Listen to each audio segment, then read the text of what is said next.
দম্ভ আর অহংকার মানুষকে কোথায় নামাতে পারে তার বড় উদাহরণ হয়ে থাকবেন শেখ হাসিনা। তার করুণ পরিণতির কথা বাঙালি মনে রাখবে বহু বছর। ১৯৮১ সালের বীরের বেশে দেশে ফেরা শেখ হাসিনাকে অবশেষে পালাতে হলো ছাত্র জনতার গণ অভ্যুত্থানের মুখে। লক্ষণ সেনের পর ৮০০ বছরের মধ্যে এটি কোনো বাঙালি শাসকের দেশ ছেড়ে পালানোর প্রথম উদাহরণ। দেশের ইতিহাসে রাতের ভোট আর ডামি নির্বাচনের জন্ম দেয়া হাসিনার উত্থান পতনের কথা জানাচ্ছেন সাইরাস মাহমুদ। শেখ হাসিনা বা আওয়ামী লীগ কোনোদিন পালায় না।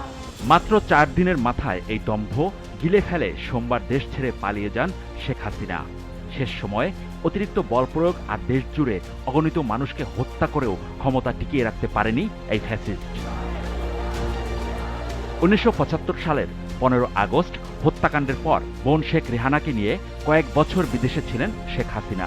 ১৯৮১ সালে দেশে ফিরে দখলে নিয়ে নেন আওয়ামী লীগের সভাপতির পদ। তারপর একে একে দুর্দিনে দলকে বাঁচিয়ে রাখা নেতাদের পাশে সরিয়ে বনে যান দলের একচ্ছত্র অধিপতি।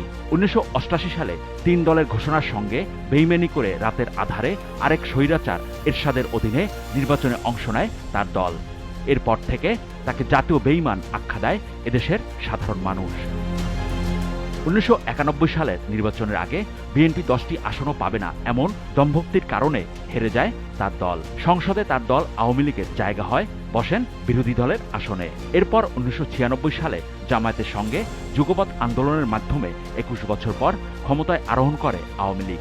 শেখ হাসিনা হল প্রধানমন্ত্রী, কিন্তু তাদের দম্ভ, একগুঁয়ে আর স্বৈরাচারী মনোভাবের কারণে ২০০১ সালের সংসদ নির্বাচনে গোহারা হারে শেখ হাসিনার দল।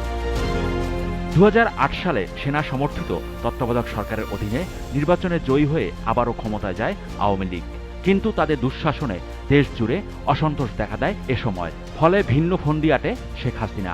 ২০১৪ সালে একতরফা নির্বাচন করেন। তাতে বিনা প্রতিদ্বন্দ্বিতায় আওয়ামী লীগ ও তাদের মিত্রদের ১৫৩ জন সংসদ সদস্য নির্বাচিত হন। ওই নির্বাচনে বিএনপি, জামাত সহ বিরোধী দলগুলো অংশ নেয়নি। শেখ হাসিনা ও তার জোট সঙ্গীরা মিলে সরকার গঠন করে আর ২০১৮ সালের নির্বাচনে আগের দিন রাতে ব্যালট ভরে রাখে। ফলে দেশসহ সারা বিশ্বে ওই নির্বাচন রাতের ভোট নামে পরিচিতি পায়।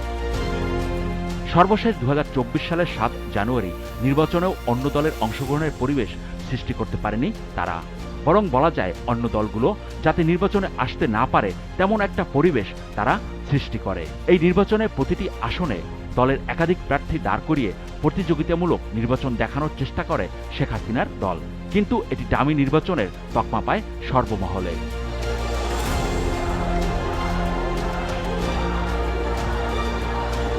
এই নির্বাচনের ৬ মাস পর কোটা বিরোধী আন্দোলনের মুখে টালমাটাল অবস্থা হয় মহাজোট সরকারের। মাত্র ১ মাসের ছাত্র জনতার আন্দোলনের মুখে সবার অগোচরে দেশ ছেড়ে পালাতে বাধ্য হন শেখ হাসিনা। দলের নেতাকর্মী সবাইকে অন্ধকারে রেখে স্বার্থপরের মতো বোনকে নিয়ে পাশের দেশে ভারতে পালিয়ে যান স্বৈরশাসক শেখ হাসিনা। Sairus Mahmud, GTV news, Dhaka.